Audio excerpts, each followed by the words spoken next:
welcome to Bay Sunday. I'm your host, Kenny Choi. We've got dance, music, and advocates fighting for your rights.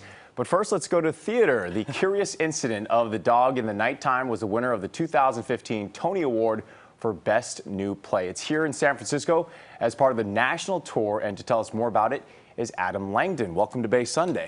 Thank you for having me. I love the title, The Curious Incident of the Dog in the Nighttime. Long. What's the premise of the play? Premise of the play, this young man, Christopher Boone, finds that his neighbor's dog has been murdered. He loves this dog, and so he takes it upon himself to find out who has murdered the dog.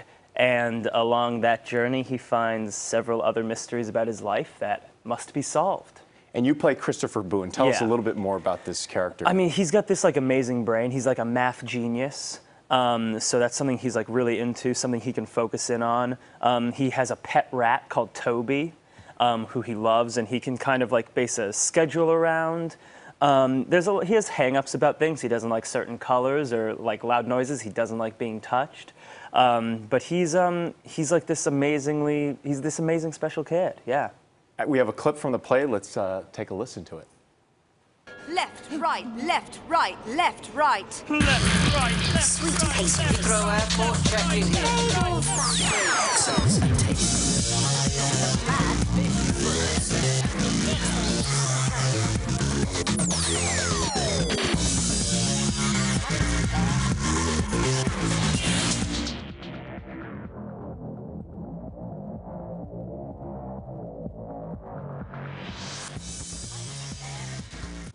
That was definitely not what I was expecting. Tell us a little bit about what's going on. I've never gotten to see it before.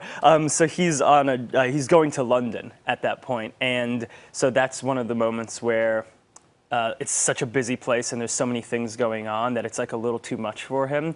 And what we try and do with the play is really put the audience into what is going through his brain at the time.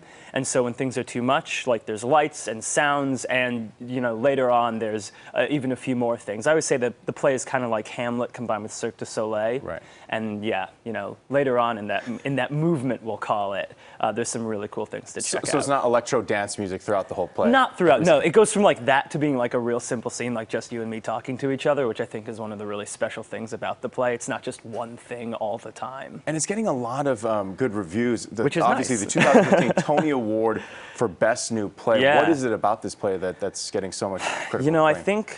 I think it's a play that celebrates difference. And I think especially in this time in America, that's like really an important thing, whether it's about race, gender, whatever. And it's a play about family, and that's something that anyone can connect to. Yeah, we have another clip from the play. Let's take a listen again. To be a good astronaut, you have to be intelligent. And I'm intelligent. You also have to understand how machines work. And I'm good at understanding how machines work. You also have to be the kind of person who wouldn't mind being on their own in a tiny spacecraft, thousands and thousands of miles from the surface of the Earth. And describe to us what's happening. Yeah, so he's talking about how he wants to be an astronaut. Like that's his dream. He thinks he thinks space is so cool, and he knows so much about it. And so when he's talking about it, it's a way to truly express himself because it's something he really loves. And Maria Elena, who plays Siobhan, his teacher, kind of helps him explain things. And he's really the only one who he would trust to kind of help tell his story.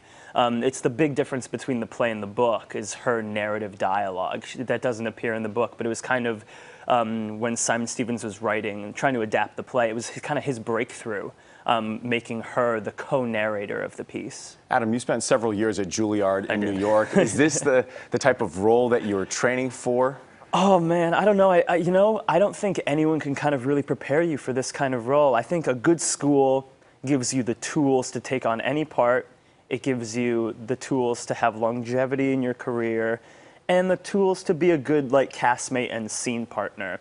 But there was nothing that could. This is such an incredible piece. There's so much movement and dialogue and physicality to it. I remember kneeling on people's shoulders and knowing I had to fall backwards and trust that people would just catch me, and knowing that Christopher is so brave, and I just have to be brave for him, and that's kind of what drove me through the rehearsal process. What have you learned about yourself as an actor during the course of this of trying out as well as getting the role and actually performing in this play? I think it's one of the things that I have in common with Christopher. I think many people do. They put limitations on themselves, even when they think they're, you know, he knows how smart he is. He's very aware of it, but he does put limitations on himself. And as did I. You know, I'm this skinny, lanky kid, you know, and I thought that that's the kind of things I would do. That I would never be cast in a role that required so much from me from a physical aspect, and they did, and it's really opened my mind up to like, oh, maybe I can play a lot of different parts. Adam, congratulations. Thank you so much, man. It's been great. Appreciate you coming on the show. Thank you. Don't miss the acclaimed National Theater production of The Curious Incident of the Dog in the Nighttime at SHN San Francisco. It plays through July 23rd. For tickets and information, you could go to shnsf.com. Coming up, a form of traditional Indian dance when Bay Sunday returns after this break.